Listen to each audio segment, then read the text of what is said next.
नमस्कार सांग माने रज तो पाखे आसलानी आप पिठा बनइले ना नहीं सबुठु सहज उपाय रे और कम सामग्री को नहीं सुजी नड़ियार ये स्वादिष्ट पिठा बनइबा आउ एते सहज यहाँ जे कहीं भी बनई पारे खायापाई तो बहुत बढ़िया लगे एकदम सुपर सुपर सॉफ्ट हो तैयारी हेबो पार्टी पकेला मात्र मिल देखिपे यहाँ केते नरम बास यही टाइप पिठा तैयारी करने निहाती भावे ट्राए करेंगे जदि रेसिपी पसंद आसीबो ताहले चैनल को सब्सक्राइब करने फेसबुक पेज देखुले पेज को फॉलो करने प्रथमे चलतु सुजी 1.5 गिना नहीं मोटा दाना सुजी हो बा पतला दाना सुजी हो जो टाइप सुजी आप नहीं पारती आ उषुम क्षीर ना नख उषुम क्षीर से गिनारे मापी 1.5 गिना नहीं ताको 10 मिनिट रेस्ट दे देछि 10 मिनिट पर खोलिक देखली सुजी देखु केते सॉफ्ट हो पूरा फुली जाइए फुलिक पूरा नरम होपर आम कोरिक रखि कोरा नड़िया हाफ गिना नहीं पकईदेली हाफ गिना छेना नहीं यहाँ हूँ घर तैयारी छेना करी से घर तैयारी छेना नहीं आ हाफ गिना मु चीनी नहीं आपन को मीठा अनुसार आप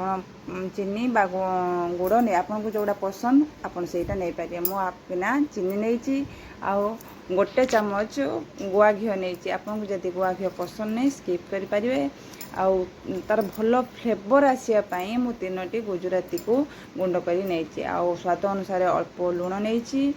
आउ तार केक टी फुलवाई भलसे फुलवाई मु 2 पिंच सोडा नहीं खाइबा सोडा नहीं आपड़ इन नहीं पारे ताको भल भाव हाथ में मुझे गोले नहीं हाथ चकटी देती एपट देखु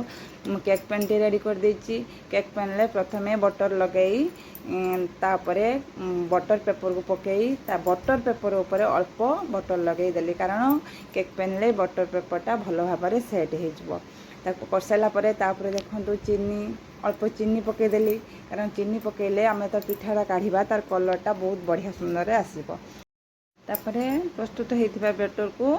आम केक पैन ले भल भाव देकी सेट करनमा कारण जदि मैंने फांका रमर पिठाटी भांगीज तो भल भाव चारिकटे सेट करनमा उपर गोटे चामच घी देदेबा घी को स्प्रेड करने किसी आवश्यक ना जो पिठाटी आम सीझब ऑटोमेटिकली से स्प्रेड हो एपटे देखो करेई 5 मिनट आगु मु हीट कर रखी स्टैंड दे प्रस्तुत कर रखि पिठा पैन को बा केक पैन को बसई दे अध घंटे पर्यंत ताकू मीडियम फ्लेम रे सिझाई नवा मझे मझे चेक कर दौथे आमर छुरी साहाय्य देखा आमर पिठाटी होगी कि नहीं जब छुरी रे पिठाटी लगिला अठाड़िया अंश ताले पिठा है देखो मोर किसी लगुनि ताले पिठाटी मोर रेडी